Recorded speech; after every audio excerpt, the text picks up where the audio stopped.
আজকে আমরা হিসাব বিজ্ঞান দ্বিতীয় পত্রের অংশীদারি ব্যবসা হিসাবের ঢাকা বোর্ড 2021 সালে যে ম্যাথটি আসছে সেটা সমাধান করব। তো সর্বপ্রথম আমরা একটু প্রশ্নটা পড়ে নিই। বিজয় ও স্বাধীন একটি অংশীদারি কারবারের দুজন অংশীদার। তাদের ব্যবসায় লাভ লোকসান 3-2 অনুপাতে বণ্টিত হয়। ব্যবসার অন্যান্য তথ্যাবলী নিম্নরূপ। 1-1-2020 তারিখে মূলধন সরবরাহ করে ব্যবসা আরম্ভ করে। বিজয় 60,000 টাকা, স্বাধীন 40,000 টাকা। 1-7-2020 তারিখে ঋণ সরবরাহ করে, স্বাধীনের ঘরে আছে, বিজয়ের ঘরে নাই। তো অংশীদারি ব্যবসায় যদি ঋণ থাকে, ঋণের উপর অবশ্যই সুদ ধরতে হবে। সুদের হার প্রশ্নে বলা না থাকলে সুদের হার হবে 6%, এটা মাথায় রাখবা। এরপরে লেখা আছে প্রতি মাসে বেতন পাবে বিজয় 1,000 টাকা, স্বাধীন 800 টাকা। প্রতি মাসের প্রথম তারিখে নগদ উত্তোলনের পরিমাণ বিজয় 700, স্বাধীন 600 টাকা। পণ্য উত্তোলন হিসাবভুক্ত হয়নি। বিজয়ের ঘরে 4,000 টাকা আছে, স্বাধীনের ঘরে 6,000 টাকা 3,000 টাকা আছে। মূলধন উত্তোলনের উপর সুদ ধার্য করতে হবে 10%। স্বাধীনের বেতন ডেবিট করার পর অন্যান্য সমন্বয়গুলো হিসাবভুক্ত করার পূর্বে 2020 সালে 31 ডিসেম্বর তারিখে সমাপ্ত বছরে ব্যবসায়ে লাভ 75,000 টাকা উপনীত হয়।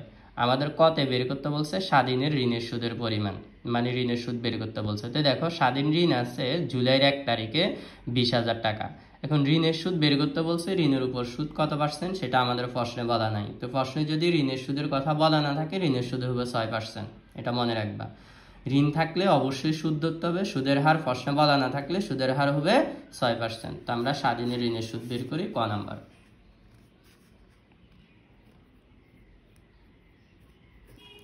স্বাধীনের ঋণের সুদ। তো ঋণ নিছে স্বাধীন 20,000 টাকা, সুদের হার প্রশ্নে বলা নাই, এই জন্য 6%। আর আমরা জানি পার্সেন্ট দিয়ে যে টাকাটা আসে এটা 1 বছরের টাকা। আর ঋণ আনছে জুলাইয়ের 1 তারিখ। তো জুলাই থেকে ডিসেম্বর 6 মাসের সুদ বের করতে হবে। এই জন্য 12 দিয়ে ভাগ 6 দিয়ে গুণ। এটা যদি ক্যালকুলেশন করো উত্তর আসবে 600 টাকা। তো কয়ের উত্তর আমাদের শেষ। এখন আমাদের খ নাম্বারে বের করতে বলছে হচ্ছে অংশীদারদের লাভ লোকসান আবন্টন হিসাব প্রস্তুত করা।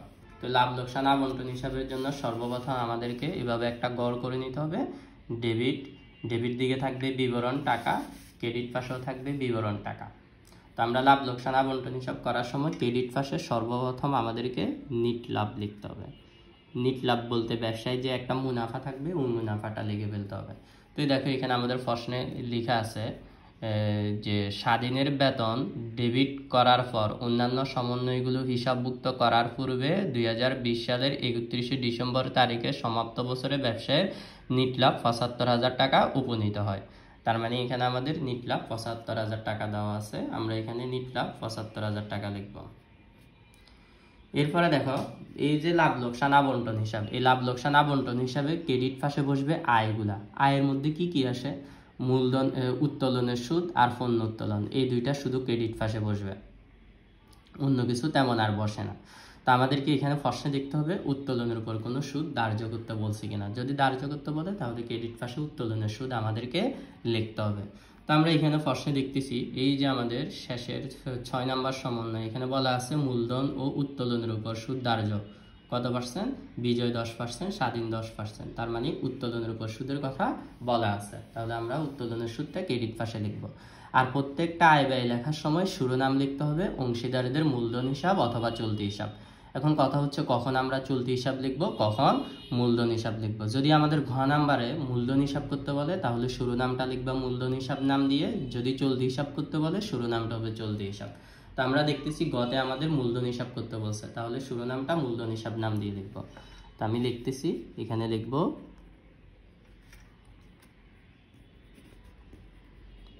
অংশীদারের মূলধন হিসাব, ব্র্যাকেটে লিখব উত্তোলনের সুদ।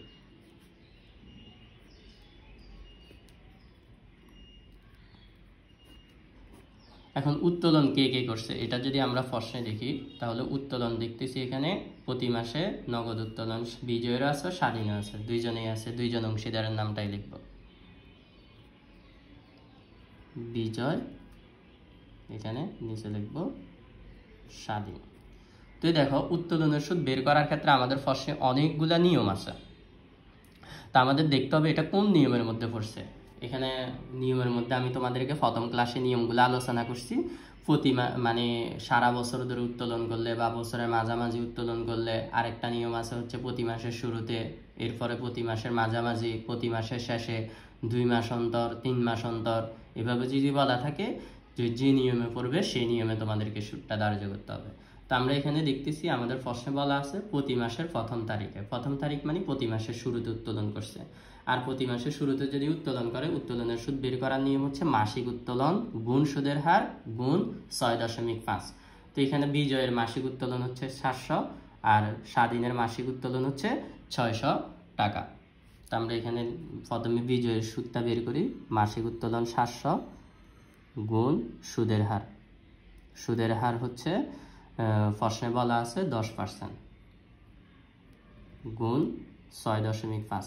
যদি আমাদের প্রতি মাসের শুরুতে বলে তাহলে আমরা গুণ করব 6.5 দ্বারা। তো 6.5 দ্বারা গুণ করলে এখানে টাকা আসবে হচ্ছে 455 টাকা।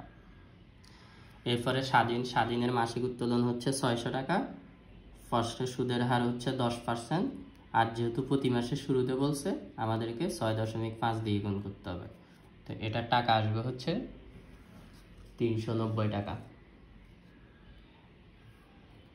এই দুটোটা যোগ করে টাকার ঘরে নিবা, তো যোগ করলে আসবে হচ্ছে 845 টাকা। তো আশা করি তোমরা এটা বুঝছো।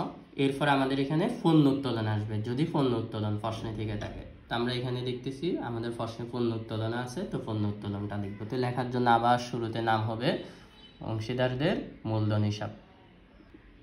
তো আমরা পণ্য উত্তোলনটা লেখার জন্য এখানে আবার অংশীদারদের মূলধন হিসাব লিখলাম, ব্র্যাকেটে লিখলাম পণ্য উত্তোলন। তো পণ্য উত্তোলন যেহেতু দুইজন অংশীদারি করছে তাদের নাম লিখলাম বিজয় স্বাধীন। তো আমাদের প্রশ্নে লেখা আছে পণ্য উত্তোলন বিজয়ের হচ্ছে 4000 টাকা, স্বাধীনের হচ্ছে 3000 টাকা। তো আমরা এখানে 4000 লিখলাম বিজয়ের টাকা বরাবর, বিজয়ের নাম বরাবর, স্বাধীনের নাম বরাবর লিখবো 3000, দুটোটা যোগ করে টাকার ঘরে নিব, এখানে 7000। তো আমাদের ক্রেডিট পাশে শুধু এই দুইটাই আসবে, উত্তোলনের সুদ আর পণ্য উত্তোলন। আমাদের ক্রেডিট পাশ শেষ। এবার ডেবিট পাশে বসবে ব্যয়গুলা। ব্যয়ের মধ্যে কি কি থাকবে আবার বলতেছি, তোমরা একটু মনে রাখবা। ব্যয়ের মধ্যে আসবে হচ্ছে মূলধনের সুদ, বেতন, কমিশন, ঋণের সুদ, এই জাতীয় জিনিসগুলা ব্যয়ের মধ্যে আসবে, মানে ডেবিট দিকে আসবে। তো আমাদের অঙ্কে দেখতে হবে এখানে মূলধনের উপর সুদ ধার্য করতে বলছি কিনা। তো আমরা দেখতেছি 6 নম্বর সমন্বয়ে বলা আছে মূলধন ও নগদ উত্তোলনের উপর সুদ ধার্য করতে হবে 10%, 10%। তো তার মানে মূলধনের উপর সুদের কথা বলা আছে। তো আমরা এখন মূলধনের সুদ লিখব। তো আমরা এবার মূলধনের উপর সুদ লিখব। তো মূলধনের সুদ লেখার জন্য আবার শিরোনাম হবে অংশীদারদের মূলধন হিসাব, ব্র্যাকেটে লিখব মূলধনের সুদ, আর অংশীদার আছে দুইজন, বিজয় আর স্বাধীন। তো মনে রাখবা মূলধনের উপর সুদ ধরতে হবে প্রারম্ভিক মূলধন আর অতিরিক্ত মূলধনের উপর। আর অতিরিক্ত মূলধনেরটা তারিখ হিসাব করে ধরবা। যদি জুলাইয়ের 1 তারিখে আনে 6 মাসের সুদ হবে, এভাবে করে মাস কয় তারিখে আনছে ওই তারিখ থেকে ডিসেম্বর পর্যন্ত যত মাস হয় তত মাসের সুদ ধরবা। আর প্রারম্ভিক মূলধনের উপর সম্পূর্ণ বছরের সুদ ধরতে হবে। তা আমরা দেখতেছি আমাদের প্রশ্নে এখানে কেউ কোনো অতিরিক্ত মূলধন আনে নাই, শুধু প্রারম্ভিক মূলধনের উপর সুদ ধরব। তো এখানে বিজয়ের প্রারম্ভিক মূলধন আছে 60,000 টাকা। তো আমরা 60,000 টাকার উপর যদি সুদ ধরি 60,000 গুণ প্রশ্নে সুদের হার হচ্ছে 10%। তো 60,000-এর 10% আসবে হচ্ছে 6,000 টাকা। এরপরে স্বাধীন প্রারম্ভিক মূলধন আছে প্রশ্নে 40,000 টাকা। এই যে 40,000 আছে, প্রশ্নে সুদের হার বলা আছে 10%। তো 40,000-এর 10% এখানে আসবে 4,000 টাকা, দুটোটা যোগ করলে 10,000 টাকা। এরপর আমাদের এখানে আরো ব্যয়ের মধ্যে কি আসবে, বেতন আসবে। তো দেখো এখানে প্রশ্নে বেতনের ক্ষেত্রে একটা নিয়ম আছে, যদি প্রশ্নে বলা থাকে কোনো অংশীদারের বেতন ডেবিট করার পর, সমন্বয় করার পর, হিসাবভুক্ত করার পর বা চার্জ করার পর, এরকম কোনো কিছু যদি বলা থাকে, যে অংশীদারের বেতন ডেবিট করার পর বা চার্জ করার পর বলা থাকবে ওই অংশীদারের বেতনটা লাভ লোকসান আবন্টন হিসেবে বসবে না, তবে সেটা মূলধন হিসাবে বসবে। তো তো এখানে দেখো আমাদের প্রশ্নে বলা আছে স্বাধীনের বেতন চার্জ করার পর অন্যান্য সমন্বয় হিসাবভুক্ত করার পূর্বে ব্যবসায় লাভ দেওয়া আছে ৭৫,০০০ টাকা। এর মানে স্বাধীনের বেতন চার্জ করছে মানে কি ডেবিট করছে বা হিসাবভুক্ত করছে। তা আমরা লাভ লোকসান আবন্টন হিসেবে স্বাধীনের বেতনটা বসাবো না। তো এখানে আমরা দেখতেছি অঙ্কে স্বাধীনেরও বেতন আছে আবার বিজয়েরও বেতন আছে, তাহলে স্বাধীনেরটা আসবে না, বাকি কোনো অংশীদারের অন্য কোনো অংশীদারের যদি বেতন থাকে তারটা আসবে। তো স্বাধীন বাদ গেলে বিজয় থাকতেছে, তাহলে আমরা শুধু এখানে বিজয়ের বেতন লিখব। তো বিজয়ের বেতনটা লেখার সময় দেখো এখানে আমি অংশীদারের কথাটা লিখি নাই, অংশীদারের পরিবর্তে শুধু বিজয়ের নামটা লিখে ফেলছি। তো এখানে যদি অঙ্কে যদি একজন অংশীদারের যদি থাকে তাহলে এখানে অংশীদার কথাটা লিখতে হবে না, অংশীদারের পরিবর্তে যার নাম আছে তার নামটা বসাই দিবা। তো বিজয়ের মূলধন হিসাব ব্রেকেটে বেতন লিখলাম।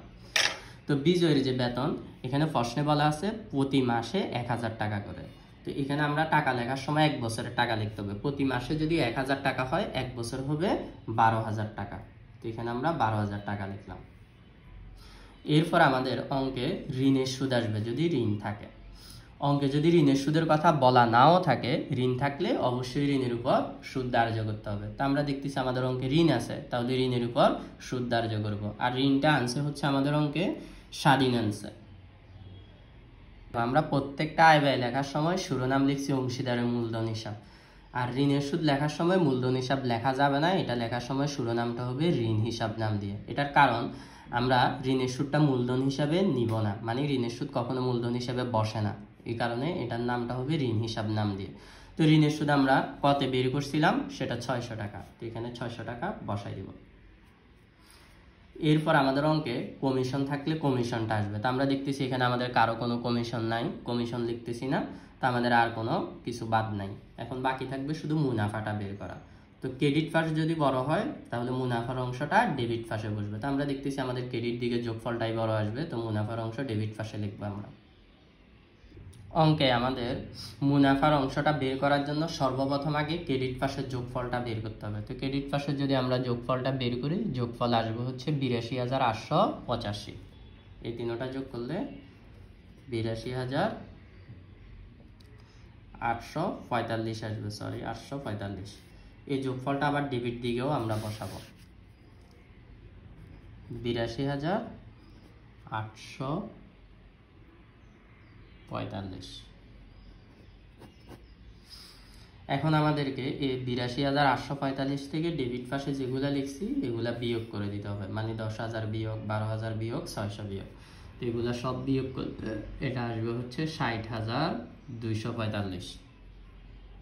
তো এখানে আমরা লিখবো ৬০,২৪৫। এই ৬০,২৪৫ এটা হচ্ছে মুনাফার টাকা। এই মুনাফাটা এখন অংশীদারদের মাঝে বন্টন করে নিতে হবে, বিজয় আর স্বাধীনের মাঝে। তো বন্টন করার জন্য অঙ্কে লাভ লোকসান যে বন্টনের অনুপাত আছে সেই অনুপাত অনুযায়ী বন্টন করব। কোনো কারণে অঙ্কে যদি লাভ লোকসান বন্টনের অনুপাত না থাকে তখন অংশীদারদের মাঝে সেটা সমান ভাগে বন্টন করতে হবে, কিন্তু আমাদের এই অঙ্কে আছে অনুপাতটা হচ্ছে ৩:২। তো বন্টন করার নিয়ম হচ্ছে এই মুনাফাটাকে অনুপাতের যোগফল দ্বারা ভাগ করব। তো যোগফল করলে কত আসবে, ৩ আর ২ এর যোগফল ৫। এই যে ৬০,২৪৫ এটাকে ৫ দিয়ে ভাগ করব। আর বিজয়ের অনুপাত হচ্ছে ৩, ৫ দিয়ে ভাগ ৩ দিয়ে গুণ করব। তো ৫ দিয়ে ভাগ ৩ দিয়ে গুণ করলে বিজয়ের টাকা আসবে হচ্ছে ৩৬,১৪৭। এরপরে স্বাধীনের টাকা বের করব। তো অনুপাতের যোগফল দ্বারা মুনাফাটাকে ভাগ করব। ৬০,২৪৫কে অনুপাতের যোগফল ৫, ৫ দ্বারা ভাগ, আর স্বাধীনের অনুপাত হচ্ছে ২, ২ দ্বারা গুণ, ৫ দিয়ে ভাগ ২ দিয়ে গুণ করব। তো টাকা আসবে হচ্ছে ২৪,০৯৮। শেষ। এই দুটোটা যোগ করে দেখবা আবার ৬০,২৪৫ টাকা আসছে। এটাই হচ্ছে আমাদের লাভ লোকসান আবন্টন হিসাব। এখন আমরা ঘ নাম্বার করব। ঘ নাম্বার আমাদের করতে বলছে অংশীদারদের মূলধন হিসাব প্রস্তুত করো। তা আমরা এখন মূলধন হিসাবের জন্য একটা গড় করে নিব। আগে আমরা মূলধন হিসাবের জন্য একটা গড় করে নিলাম। তো মূলধন হিসাবের গড় হবে ডেবিট পাশে তারিখ বিবরণ, এখানে অংশীদারদের নাম। অংশীদার ২ জন থাকলে টাকার গড় ২টা হবে, ৩ জন থাকলে টাকার গড় ৩টা হবে। আমাদের এখানে ২ জন, বিজয় আর স্বাধীন, তো টাকার গড় ২টা করছি। তো ক্রেডিট পাশে আবার হবে তারিখ বিবরণ, টাকার গড় ২টা, বিজয় আর স্বাধীন। তো আমরা সর্বপ্রথম ক্রেডিট দিকে জানুয়ারির 1 তারিখে আমাদের এই যে মূলধনটা প্রারম্ভিক মূলধন কখন আনছে, এটা জানুয়ারির 1 তারিখ। তো আমরা 20/2020 জানুয়ারির 1 এখানে ব্যালেন্স বিডি লিখব। তো ব্যালেন্স বিডি লিখে আমরা ওই যে প্রারম্ভিক মূলধন আছে প্রারম্ভিক মূলধনটা বসাই দিব। বিজয়ের 60,000, স্বাধীনের 40,000। তো এখানে 60,000 লিখব, স্বাধীনের ঘরে 40,000 লিখব। তো কোনো অংশীদার যদি অতিরিক্ত মূলধন আনে ওই অতিরিক্ত মূলধনের টাকাটা এখানে নগদান হিসাব নাম দিয়ে লিখতে হবে, যে আনবে তার ঘরে বসাবো। এখানে কোনো অংশীদার কোনো অতিরিক্ত মূলধন আনে নাই, তাহলে আমরা ওইটা আর লিখতেছি না। এরপর আমরা ডিসেম্বরের 31 তারিখ এখানে লাভ লোকসান আবন্টন হিসাব কথাটা লিখব।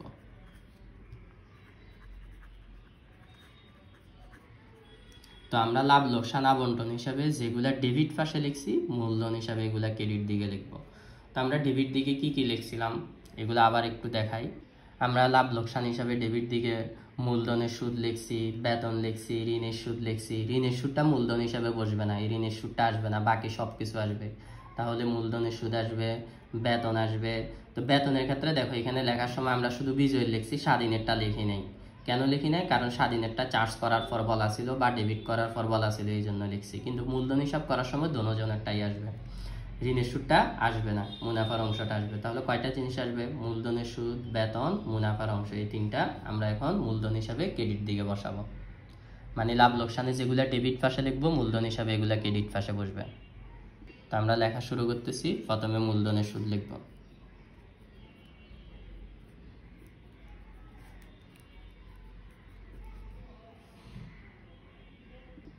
তো আমরা সবগুলা লিখে ফেললাম। মূলধনের সুদ বিজয়ের 6,000, স্বাধীনের 4,000। বেতন, তো বেতন দেখো বেতন এখানে বলা ছিল বিজয়ের প্রতি মাসে 1,000 টাকা করে, 1 বছরে 12,000।